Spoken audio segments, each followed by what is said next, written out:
en sus boletines.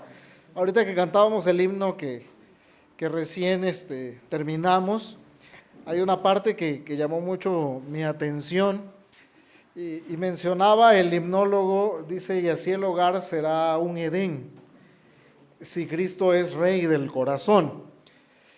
Una frase que realmente tiene mucho significado, hermanos, porque el Edén nosotros lo ubicamos todos, creo, en la Escritura, y desde pequeños fuimos instruidos de que era el lugar extraordinario donde la presencia del Señor y la unión entre Adán y Eva en su momento, pues provocaron una vida idílica, una vida a la que realmente por nuestra caída no podemos llegar de nuevo. Sin embargo, hermanos, en el hogar el Señor nos da una probada a veces de lo que es el cielo, si Cristo verdaderamente reina y es el lugar del corazón. Hace poco escuchaba yo una plática, una predicación, una conferencia, y la persona que estaba impartiéndola mencionaba la importancia de que el hogar se formara con tres. Y estamos hablando, hermanos, de que es el esposo, la esposa y Cristo. Porque si dejamos fuera de la ecuación a alguno de los tres, el hogar va a empezar a colapsar y a dar tumbos, como tristemente observamos en la sociedad actual. El día de hoy, hermanos, vamos a empezar, hermanos, una serie de estudios referente a la familia. La familia es la unidad social básica diseñada por Dios mismo. No es sorprendente, hermanos, que Satanás y el mundo concentren sus esfuerzos en tratar de debilitar y destruir la familia, la unidad que existe o que debe existir entre marido y mujer. Siempre ha sido un lugar de batalla donde el enemigo busca debilitar esta sociedad o esta unidad para que el resto del edificio pueda llegar a comenzar a caer solo. En nuestros días nosotros podemos observar la proliferación de muchas ideas que tratan de dar con el fin o dar al traste con la familia. Hace algunos años leía yo un libro acerca de una feminista que se llama La dialéctica del sexo. Ustedes pueden decir, bueno, ¿qué es el hermano leyendo estas cosas, no? Pero, hermanos, es bueno tratar de conocer, hermanos, qué es lo que el mundo piensa y lo que trata de ejecutar. La autora de este libro, feminista y socialista, se llama Shulamit Firestone, ¿no se llamó? Falleció tristemente como una anécdota. Esta mujer probablemente no se casó ni nada por sus mismas ideas. Se murió y estuvo 1 año y medio sin que nadie notara que había muerto. Cuando la encontraron, básicamente su cuerpo se había fundido con el colchón donde falleció.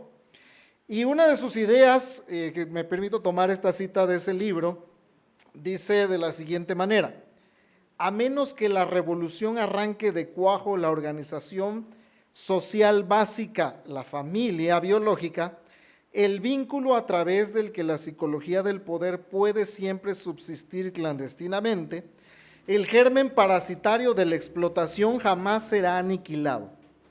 Necesitaremos una revolución sexual mucho más amplia que la socialista, una revolución familiar.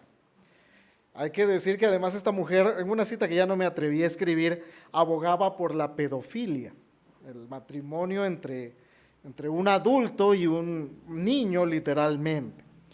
Entonces, este es el tipo de enemigo, de idea que enfrentamos y que solemos enfrentar realmente con mucha frecuencia, pero que a últimos años ha tomado mucha relevancia. Por esta razón, hermanos, es necesario fortalecer la unidad familiar, pero no en cuestiones de psicología o de algunas ideas que pudieran ser buenas en sí mismas, sino en la palabra de Dios que nos guía a toda verdad.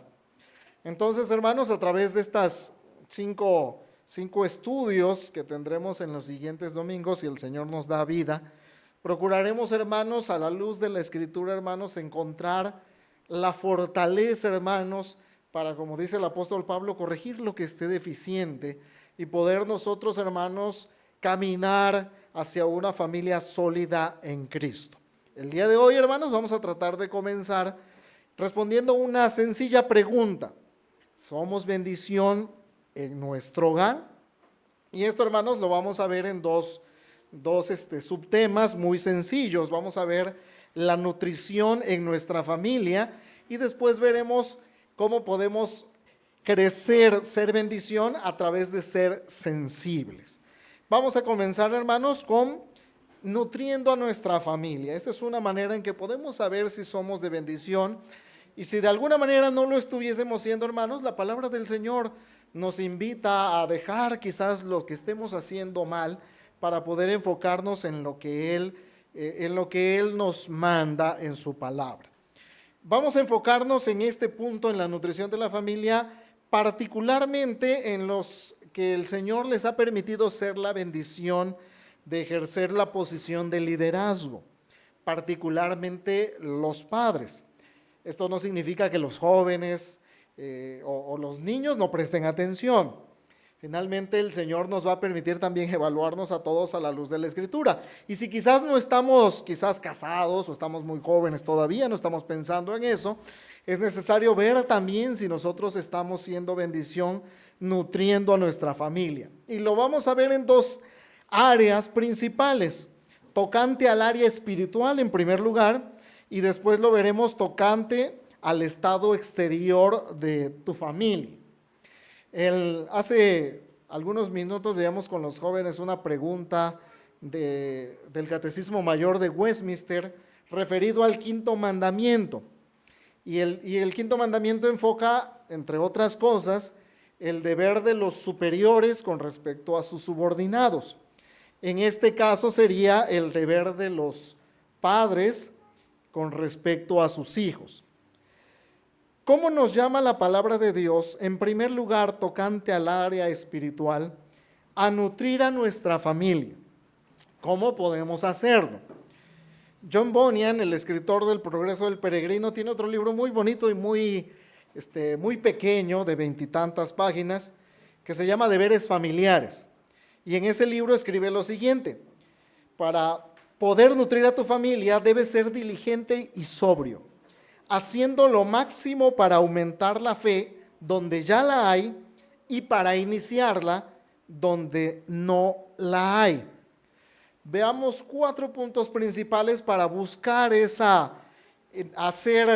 aumentar la fe de nuestros hijos y para iniciarla si es que aún no existen ellos. Primer punto, hermanos, debemos ser firmes e incorruptos en nuestra doctrina. Firmes e incorruptos en nuestra doctrina. Hermanos, seamos conscientes o no, todos tenemos doctrina, todos tenemos una cosmovisión, todos tenemos una manera de ver el mundo. Posiblemente no nos hemos puesto a analizar cuáles son los presupuestos que guían nuestras actitudes. A lo mejor sí, pero el punto que quiero enfatizar es que todos tenemos una doctrina, un sistema de creencias que nos hace hacer y actuar a cómo lo hacemos. Aquí el punto no es si tenemos o no doctrina, más bien si tenemos la doctrina correcta. Entonces, la invitación que recibimos de la Escritura en primer lugar, hermanos, es a manejar el sistema de creencias correcto.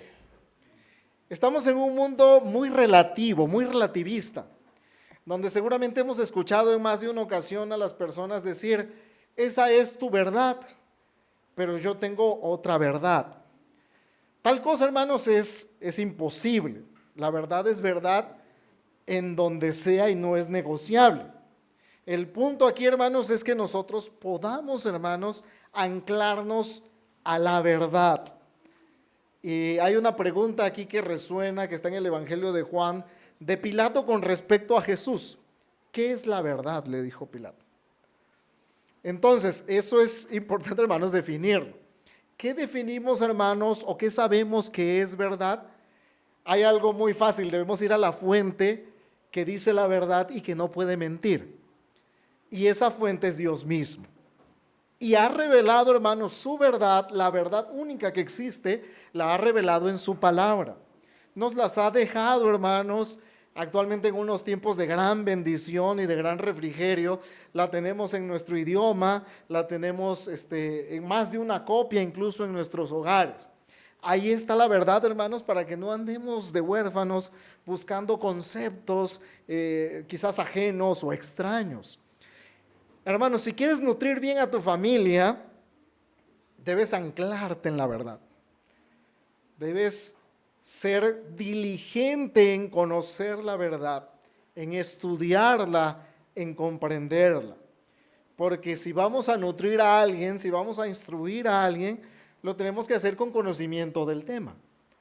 Sería quizás realmente absurdo que yo les dijera, hermanos, vamos a aprender física cuántica y yo no domino realmente ninguno de los principios.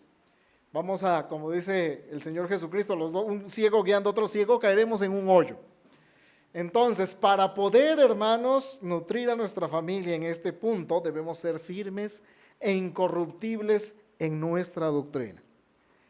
Una pregunta necesaria e importante, hermanos, para todos es, ¿qué tan firme estás en la doctrina del Señor? ¿La conoces? ¿La dominas? ¿La tenemos presente, hermanos? Es necesario, hermanos, ser instruidos. Un segundo punto, hermanos, para nutrir a nuestra familia en el área espiritual es enseñar diligentemente la palabra de Dios a nuestros hijos. Deuteronomio 6:7 nos dice que necesariamente, hermanos, los mandatos del Señor deben estar permanentemente presentes en nuestra vida.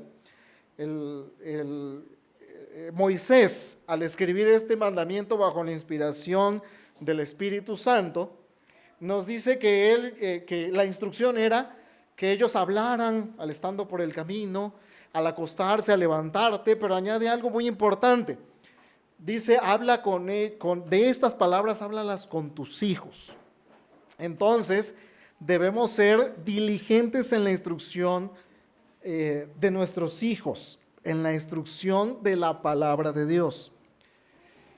Hay un error común, hermanos, en nuestra generación en particular. Y es que pensamos que de alguna manera alguien externo es responsable de instruir a nuestros hijos. Pensamos que, bueno, en la escuela lo mandamos y me lo van a regresar bien educadito. Y si lo mando a la iglesia, me lo van a regresar ya sabiendo todo lo que necesita saber. Ciertamente tenemos ese auxilio también, pero la Escritura responsabiliza a ustedes, padres, y a mí, nos responsabiliza de la instrucción intencional de tus hijos. Y una máxima muy importante, hermanos, es que si nosotros no educamos a nuestros hijos, alguien más lo va a educar. No sabemos en qué y qué le dará prioridad, pero sencillamente regresarán con instrucción. Decía un predicador también que fallecido recientemente, Bodhi Bauchan, decía, si mandas a tus hijos a la escuela del César, no te sorprendas cuando los veas regresar marchando como romanos. Los entregamos, hermanos, a la escuela del César, a que los instruyan en determinadas cuestiones, en cuestiones ideológicas más que científicas.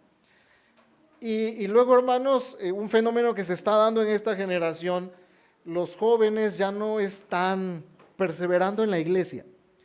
Ellos reciben una instrucción fuertemente ideologizada, de tal manera que llegado a algún momento sencillamente se apartan de la fe. Hermanos, eso tiene mucho que ver con el abandono de esta diligencia que el Señor nos ha encargado. Siéntate con tus hijos, hermanos, a instruirlos. Aprovéchate de herramientas tan hermosas que el Señor nos ha dado como el culto familiar. Hermanos, el culto familiar, no hemos preguntado, aunque sería bueno tener una estadística de qué tanto practicamos el culto para instruir a nuestros hijos pequeños y a nuestros jóvenes. Hermanos, es un deber para nutrir a tu iglesia, pero también podemos ser nutrición espiritual, hermanos, siendo ejemplo en fe y santidad. Nuestros hijos seguramente se van a acordar de nuestras palabras, pero se van a acordar más de nuestro ejemplo. Porque si nosotros le decimos, sé educado y sé cortés, y no lo ven en nosotros, seguramente van a pensar que al menos somos una contradicción andante. Hermanos, necesitamos vivir en santidad, no solo instruir. La instrucción es buena y necesaria, pero hermanos, la clase práctica va a ayudar mucho más a fortalecer y arraigar esa enseñanza en ellos. Decía Martin Lloyd-Jones, si tus hijos se dan cuenta que para ti no hay nada mejor que estar en Cristo, te van a seguir sin dudarlo. A veces, hermanos, podemos tener la buena intención, pero a veces nuestros hechos pueden hablar más y pueden hablar en dirección contraria. Si nosotros queremos que Cristo verdaderamente Él sea el centro de nuestros hijos, hermanos, tiene que ser el centro de nosotros. Si decimos respeta los mandamientos del Señor, es que nosotros debemos vivir en ellos, honrando continuamente la práctica de la santidad en nuestras vidas. Hermanos, debemos ser consecuentes con nuestro comportamiento, con lo que nosotros estamos instruyendo. Hace muchos años, cuando estaba yo todavía en el área infantil de mi iglesia, representamos un drama infantil. Y el drama trataba de que la mamá decía a su hijo, vámonos a la escuela dominical. Y el niño le contestaba, yo no quiero ir porque de todos modos papá no va.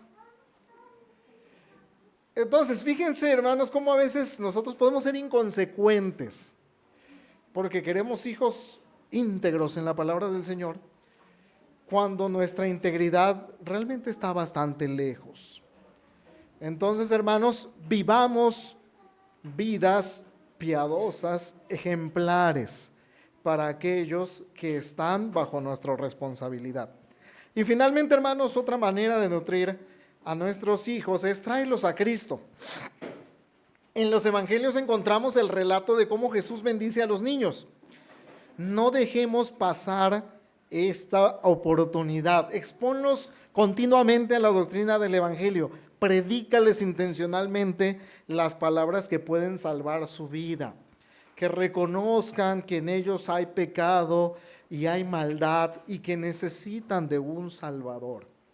Hermanos, necesitamos continuamente, hermanos, y nosotros mismos necesitamos continuamente ser expuestos a la palabra del Evangelio del Señor, que nos recuerda que la gracia del Señor en Cristo es la única que nos puede salvar. Mantengámonos en oración continua, en oración constante, porque ellos puedan ser alcanzados por la gracia del Señor. Esto, hermanos, puede quizás sonar muy fácil si nuestro hogar todos estamos en Cristo, ¿no? Pero alguno pudiese pensar, ¿qué pasa si mis hijos o mi cónyuge son incrédulos? ¿Qué podemos hacer ante este caso? Si estamos en una situación de autoridad, hermanos, igual debemos insistir, hermanos, en la predicación del Evangelio y llegado el momento, si es preciso, usar, hermanos, la posición de autoridad que el Señor nos ha dado para influir positivamente en ellos. Usted debe gobernar su casa, no ellos a usted. A lo mejor no quieren asistir al culto familiar o a la adoración en la iglesia. ¿Qué podemos hacer? Platicaba yo hace algún tiempo con algunos padres que tenían este detalle. Sus hijos no querían ya estar asistiendo a las actividades del culto familiar ni a las actividades de adoración, no querían venir a la iglesia, pues. Entonces, uno de ellos me comentaba, bueno, pues le damos su espacio, respetamos su decisión. Esto puede parecer muy sabio, hermanos, pero pensemos en lo siguiente. A lo mejor tu hijo termina la primaria y dice, ya no quiero estudiar. ¿Respeta su decisión? No, pues no. ¿Sabes que le va a hacer mal? A lo mejor se enferma y te dice, ¿sabes qué? Yo no quiero medicinas. ¿Respetamos su decisión? No, pues sabemos que se nos puede morir. Entonces llega el punto, hermanos, donde ellos pueden querer algo que es en contra de su alma. Hay que insistir en lo que sabemos que les puede hacer bien. A veces, hermanos, no insistimos porque posiblemente ni siquiera estamos nosotros muy convencidos de que verdaderamente el Evangelio puede cambiar sus vidas. Hermanos, necesitamos insistir, hermanos, en que el Señor pueda cambiar su corazón. Y eso puede ser, hermanos, solamente siendo expuesto a la palabra del Señor. ¿Sí? El Señor hará la obra, eso sí es algo muy necesario de recordar. Nosotros no los volveremos cristianos o hijos de Dios. Esa es una labor del Espíritu. Pero lo que sí debemos tener presente, hermanos, es que debemos exponerlos continuamente a la palabra del Señor, que es la única que puede salvarlos. Entonces, esa es la nutrición, hermanos, que nosotros estamos llamados a dar en cuanto al ámbito espiritual de la familia. Pero veamos también tocante al estado exterior de nuestra familia. Tenemos además una obligación material, una obligación, como menciona el Catecismo Mayor de Westminster, una obligación con el cuerpo. Y esto, hermanos, en primer lugar, debe ser que se aseguren, de nosotros nos aseguremos, que ellos cuenten con el sustento necesario. Primera de Timoteo 5:8 dice que aquella persona que no provee para los de su casa ha negado la fe y es peor que un incrédulo. La Biblia no nos habla, sin embargo, de que nosotros debamos llenarlos de lujos. La Biblia no dice que si no te los llevas de vacaciones una vez al año, estás fracasando como padre. No es algo así. Debemos ir a lo que la Biblia nos enseña como lo necesario. Habla de sustento y abrigo, lo cual no significa tampoco que no nos vamos a sacar de vacaciones, si existe la posibilidad de hacerlo. Pero el punto es que la Escritura nos dice, protege a tu familia, dales el sustento, la alimentación, el abrigo. Si puedes darle vas, está muy bien. Y debemos, hermanos, proveer de esas necesidades, suplir esas necesidades.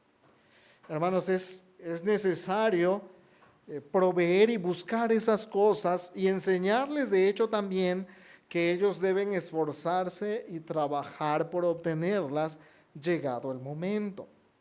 Porque también otra epidemia de esta generación, hermanos, es que tenemos muchas personas que creen que merecen cosas sin trabajar por ellas. Que de alguna manera los padres, incluso los más extremos, piensan que el gobierno los debe mantener sin que ellos hagan nada. Una epidemia que tristemente es triste decirlo, pero una epidemia de gente floja, perezosa, que no respeta los principios bíblicos, hermanos, de que nosotros debemos ganarnos el sustento. Y eso lo encontramos permeando todas las páginas de la Escritura. A mí el libro de Proverbios a mí me llama mucho la atención porque lo menciona continuamente. Y dice, el perezoso, dice, busca excusas tan ridículas, dice, parafraseando un poco a Salomón, que cuando va a salir a trabajar dice, se me hace que hay un león afuera y me va a matar, y por eso no va a buscar trabajo. Y dice en otra ocasión, dice Salomón, pasé yo al lado del huerto del perezoso y vi que estaba todo cubierto de maleza, y luego observé un poco más y estaba todavía en su cama, dice, y se daba la vuelta de un lado a otro en su cama, nada más se revolvía, ese era su trabajo.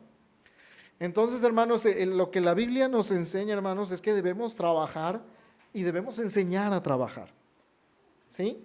Debemos procurar que las necesidades exteriores, físicas, materiales, estén siempre controladas, en orden. Es una preocupación importante, hermanos, pero si debemos ponerla en balance, hermanos, no es la preocupación principal. No debemos alterar el orden que Dios nos ha dado. Primero, hermanos, es la necesidad espiritual y también viene, obviamente, las dos son aparejadas, la necesidad material. ¿Por qué les menciono esto, hermanos? Porque a veces podemos un poco alterar esta situación y darle prioridad a aquellas cosas que son materiales. Usualmente, hermanos, como sociedad y a veces incluso como iglesia, estamos poniendo el orden invertido. Y lo hacemos incluso de tal manera, hermanos, que nuestros hijos a veces se distraen, no hacen tarea el día que deben hacerla. Llega el domingo y tienen tarea, tienen examen, no han estudiado, no han hecho nada. Y decimos, quédate porque eso lleva prioridad. Notemos el mensaje, hermanos, que nosotros estamos reflejando. O sea, primero, gánate tu sustento y gánate el mundo y los años que tengas que ganarte. Y ya, pues veremos después si eres salvo. Ese es un mensaje muy peligroso que nosotros podemos estar dando. Entonces, hermanos, este es nuestro primer punto. Debemos analizarnos, hermanos, a nosotros mismos, ver si estamos verdaderamente nutriendo a nuestra familia en estos ámbitos. Posiblemente muchos de nosotros estemos reflexionando en nosotros mismos y digamos, sí han tenido toda la educación, han tenido todo el alimento, todo lo que han necesitado. Pero hermanos, también preocúpate y más preocúpate por si verdaderamente están siendo expuestos al evangelio y a unas vidas piadosas que tú y tu cónyuge estén viviendo para gloria del Señor. Veamos, hermanos, nuestro segundo punto: ser sensible. Efesios 6:4 nos da un versículo nada más, pero que encierra tanto, que viene de alguna manera puesto en otras palabras en Colosenses, que son dos cartas, por cierto, que se parecen mucho, Efesios y Colosenses. Algunos incluso opinan que el apóstol Pablo, para escribir Colosenses, debió basarse o pudo haberse basado en la carta a los Efesios. Entonces, en este capítulo, o en este versículo, nosotros encontramos la exhortación del apóstol Pablo, que dice que no debemos provocar a ira a nuestros hijos. En el texto que leímos es, no exasperéis. Esta frase realmente encierra mucho. Para empezar, hermanos, podemos mencionar algo importante acerca del contexto en que fue dada esta enseñanza. Si nosotros nos trasladamos unos 2000 años atrás, seguramente esta frase del apóstol Pablo sonó como una bomba atómica, porque el contexto de la familia era muy, muy diferente. En un comentario de John MacArthur encontramos lo siguiente: de conformidad con la ley romana de la patris potestas, o la patria potestad como nosotros la entendemos, un padre tenía poder sobre la vida y la muerte, no solo de sus esclavos, sino de todos los que vivían bajo su techo. Era libre de expulsar a cualquiera de sus hijos, venderlo como esclavo y hasta matarlo, sin tener que rendir cuentas a nadie. Un hijo recién nacido, esta era una costumbre bien documentada, un hijo recién nacido era colocado a los pies de su padre para determinar qué es lo que iba a hacer con él. Si el padre lo recogía del suelo, se le permitía al bebé quedarse en casa. Si el padre no lo recogía, sino que seguía su camino, se le desechaba literalmente botándolo en la basura. Los infantes rechazados que fuesen saludables y vigorosos eran recolectados y llevados cada noche al foro de la ciudad, donde la gente tomaba los que quería a fin de criarlos para ser esclavos o prostitutas. Este era el contexto social. En pocas palabras, una relación familiar en ese punto era casi imposible, pues. Hay al menos dos testimonios que quise recopilar. Una es una carta escrita en el año 1 antes de Cristo. Un hombre llamado Hilarión le escribió a su esposa Alice y le dijo lo siguiente: saludos cordiales, mira que todavía seguimos aquí en Alejandría. No te preocupes si al regresar todos los demás, yo todavía me quedo en Alejandría. Te ruego y encarezco que cuides del niño pequeño, y tan pronto reciba salario te lo enviaré. En caso de que hayas tenido suerte y estés esperando otro hijo, si es varón, déjale vivir. Si es una niña, déjala expuesta a los elementos. Séneca, otro estadista de renombre conocido en Roma, escribió lo siguiente: degollamos a los bueyes indómitos, estrangulamos a un perro rabioso, Clavamos un cuchillo en las vacas enfermas y a los niños que nacen débiles o deformados los ahogamos. O sea que si nacías flaquito, pues tenías pocas probabilidades realmente de sobrevivir. Ese es el contexto en que el apóstol Pablo escribe, hermanos. O sea, no estamos hablando de una familia así como la nuestra, pues que con sus debilidades y demás, pues sí hay interacción entre nosotros. Y los sociólogos Sheldon y Eleanor Gluck de la Universidad de Harvard desarrollaron una prueba para determinar si los niños de 5 y 6 años eran propensos a convertirse en delincuentes. Descubrieron 4 factores, es un estudio documentado de Harvard, por cierto, 4 factores que se necesitaban para prevenir la delincuencia: disciplina firme, ecuánime y consecuente, la supervisión y compañía de la madre, el afecto demostrado de los padres entre ellos y hacia los hijos, y el tiempo que pasaban juntos en actividades familiares. Finalmente, no tenemos que ir a Harvard para saberlo. La misma Biblia nos los ha enseñado y da testimonio de eso. Quiero enfocarme particularmente al afecto demostrado entre ellos, entre los padres y hacia sus hijos. Aunque los otros temas obviamente merecen un estudio aparte, vamos a enfocarnos en el afecto, en la sensibilidad. El resto de nuestra familia, hermanos, a lo mejor no lo consideramos así, pero ellos enfrentan retos. Incluso nuestros hijos pequeños, nuestra esposa, tienen situaciones que les preocupan, que les tienen un poquito con el sueño un poco intranquilo. A veces podemos, hermanos, pensar por la misma dinámica en que estamos involucrados, que nuestros problemas son los únicos serios o nuestras preocupaciones son las únicas válidas. A veces uno de tus hijos se te acerca y uno dice, bueno, ¿para qué me dices eso si yo tengo verdaderas preocupaciones? Hermanos, identifica las preocupaciones de los tuyos, nútrelos con amor, nútrelos con la palabra. No cierres tu corazón a ellos y pienses que sus necesidades no son importantes. El ejemplo que tenemos, hermanos, para demostrar ese amor es el amor de Cristo.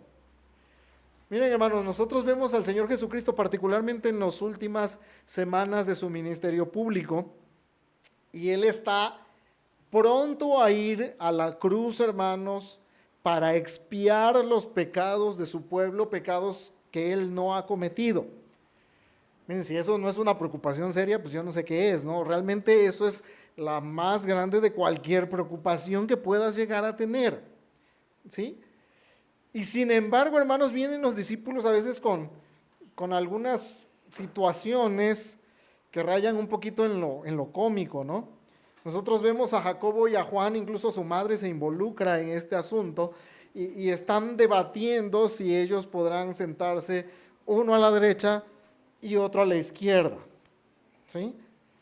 El Señor Jesús, ¿qué hace con ellos, hermanos? Obviamente hay una corrección que es necesaria, pero incluso aprovecha este punto para poder demostrar la verdadera grandeza en el reino. El apóstol Pedro, el apóstol Juan tienen preocupaciones similares, pero el Señor toma su tiempo para atenderlos, incluso en la cena íntima final que tuvo Jesús con sus discípulos. Entonces, hermanos, entendamos o busquemos, hermanos, comprender esto para tener esa cercanía con nuestra familia y ese amor por ellos. El segundo gran mandamiento dice: ama a tu prójimo como a ti mismo. Nuestro prójimo, hermanos, es todo aquel que nos rodea, pero particularmente nuestro prójimo inmediato son los que están más cerca de nosotros. ¿Quiénes están más cerca de nosotros? Nuestra familia. Entonces, si debemos mostrar a nuestro prójimo amor, en primer lugar, es con ellos, manifestando el amor de Cristo. Vamos a ir cerrando, hermanos, con una pequeña anécdota tristemente verdadera de una niña que en una ocasión estaba platicando con el pastor. Su papá era líder, era anciano de la iglesia, y esta niña le dijo: ojalá siempre pudiéramos estar aquí en el templo. Entonces el pastor estuvo muy emocionado con esta respuesta y dijo: la niña ama la iglesia del Señor. Y le preguntó a la niña: ¿por qué quieres estar siempre aquí en el templo? Y la niña le dijo, porque aquí mi papá se porta tan bien y tan lindo con todos. Hermanos, a veces podemos ser esa, y tristemente puede ser muy recurrente, esa luz para los demás cuando somos verdadera oscuridad en nuestro hogar. Veamos, hermanos, la aplicación, hermanos, final, nuestra conclusión. Nutre a tu familia, hermanos. No los llenes de chatarra, sino de alimento sólido. Llénalos, hermanos, de la palabra de Dios en primer lugar. Preocúpate por su estado espiritual. Eso, hermanos, por descontado, hace que te preocupes tú por el tuyo. Edifícalos, instrúyelos, expónlos al evangelio. Yo sé que algunos de ustedes pueden pensar, bueno, mis hijos ya están grandes. Hermanos, tenemos todavía contacto con ellos y podemos exponerlos al evangelio. Incluso algunos de ellos pueden estarles confiando a sus nietos en algún sentido. Expónganlos al evangelio. No hay más grande amor, hermanos, que mostrar a Cristo a aquellos que amas. No podrás hacer una obra mejor por ellos. Vive en santidad para que ellos se den cuenta, hermanos, que estar en Cristo es lo mejor que hay. No solo con nuestras palabras, con nuestras acciones. Hermanos, sé sensible a las necesidades, sentimientos de tu familia. No provoques, no exasperes a tus hijos. Demuestra el amor que Cristo ha derramado en ti. Y hermanos, una palabra final, quizás si alguno de ustedes como padres o incluso los que no son casados, si no estás en Cristo, hermanos, amigos, si no has experimentado la gracia del Señor, posiblemente este tema te suene muy ajeno, muy extraño. No hay nada mejor, ni nada encontrarás que pueda suplir lo que Cristo puede hacer en tu vida. Lo que tú logres exteriormente, y todos hemos tenido logros, yo he tenido algunos logros y demás, pasa la emoción y se siente uno vacío. Con Cristo no va a pasar nada así. Cristo es la respuesta final a todo lo que puedas estar buscando. Si el Señor te llama en arrepentimiento, no pospongas, no digas lo iré después. Cristo es verdaderamente lo único que puede satisfacer el alma humana y satisfará tu hogar. El Señor nos bendiga.